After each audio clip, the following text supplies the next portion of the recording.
हमारे पड़ोसी गोलू जी को 3 महीने पहले कोरोना हुआ था, लेकिन कल पता चला कि अब उन्हें वापस से थकान होने लगी है। सिर्फ इतना ही नहीं, बुखार, सिर दर्द और स्मेल आना भी बंद हो गई है। गोलू जी को 3 महीने पहले स्मेल आना बंद हुई तो टेंशन के मारे हालत खराब हो गई। गोलू जी तुरंत निकले हॉस्पिटल, RT-PCR टेस्ट करवाया। स्मेल तो आ नहीं रही थी, यानी पूरा डाउट था कि रिपोर्ट पॉजिटिव ही आएगी। लेकिन गोलू जी ने जब रिपोर्ट देखी तो उनका वक्त बदल गया, जज्बात बदल गए, रिपोर्ट नेगेटिव आई। स्टेज 1, जिसे पोस्ट एक्यूट कोविड कहते हैं, इसमें लक्षण 3 से 12 हफ्ते तक बने रहते हैं।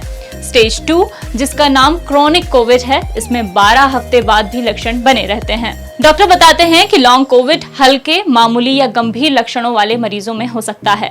इससे एंजाइटी और डिप्रेशन भी हो सकता है। मैग्नीशियम डाइट में शामिल करना है तो पीनट बटर, ब्लैक बीन्स, उबली पालक और रोस्टेड बादाम लें। पानी पिएं, वेजिटेबल या चिकन ब्रोथ और कैफीन फ्री चाय भी ले सकते हैं। भोलू को मई में कोरोना हुआ, उनकी जॉब भी चली गई, मतलब फाइनेंशियल क्राइसिस भी फेस करना पड़ा। इन सब सिचुएशन में एक बात कॉमन है, इस दौरान होने वाला तनाव और चिंता।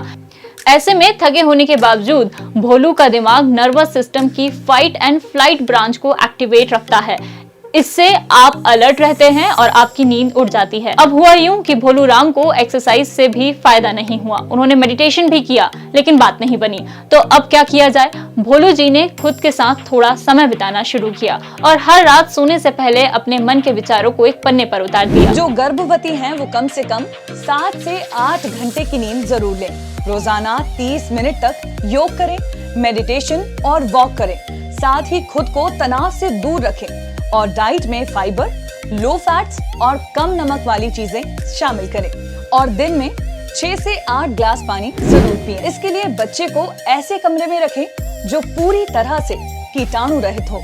माँ और बच्चे को घर में ही रखें।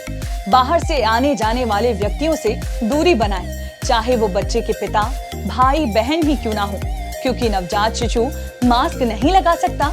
इसीलिए जरूरी है कि माँ हाइजीन का ध्यान रखे, खास तौर से फीड कराते वक्त। पिंटू जी का YouTube चैनल है। वो खाना बनाने की तमाम वीडियोस बनाते हैं और अपने YouTube चैनल पर अपलोड कर देते हैं। इससे उन्होंने जून 2021 में YouTube से 1000 रुपए कमाए। अब ये वीडियोस जॉन ने देखी, जिससे पिंटू जी की कमाई हुई। 1000 में से 100 रुपए जॉन जैसे अमेरिकी यूजर्स से मिले। पहला, अगर यूट्यूबर पिंटू जी ने टैक्स की जानकारी नहीं दी तो जो उन्होंने दुनिया भर से कमाया है उसमें से 24% टैक्स में कट जाएगा। दूसरा, पिंटू जी ने टैक्स की जानकारी भी दी और टैक्स एग्रीमेंट क्लेम भी किया, यानी पिंटू जी ने अच्छे बच्चों की तरह सारे नियमों का पालन किया। अब उन्हें अपनी 100 रुपए की कमाई में से सिर्फ 15 रुपए का टैक्स भरना होगा। ये भारत और अमेरिका के बीच हुए टैक्स समझौते के चलते होगा। तीसरी सिचुएशन पिंटू जी जैसे कई यूट्यूबर्स पर अप्लाई होती है, जिसमें यूट्यूबर ना तो टैक्स की जानकारी देता है और ना ही टैक्स एग्रीमेंट क्लेम करता है। ऐसे में 100 में से 30 रुपए बतौर टैक्स कट जाएंगे। ऐसे मरीज जिनमें कोरोना के गंभीर लक्षण नहीं हैं और जो होम आइसोलेशन में हैं, वो लक्षण आने के 10 दिन बाद काम पर लौट सकते हैं। जो मरीज गंभीर रूप से संक्रमित हैं और जिन्हें हॉस्पिटल में एडमिट करने की जरूरत पड़ती है, वो लक्षण आने के 20 दिन बाद काम पर लौट सकते हैं। भारत में पिज्जा को पॉपुलर करने वाली कंपनी डोमिनोज देश के 55% पिज्जा बाजार पर राज करती है। डोमिनोज ने भारतीय बाजार में 1996 में अपना पहला आउटलेट खोला था और इसके लिए चैलेंज था भारतीयों के स्वाद के हिसाब से खुद को ढालना।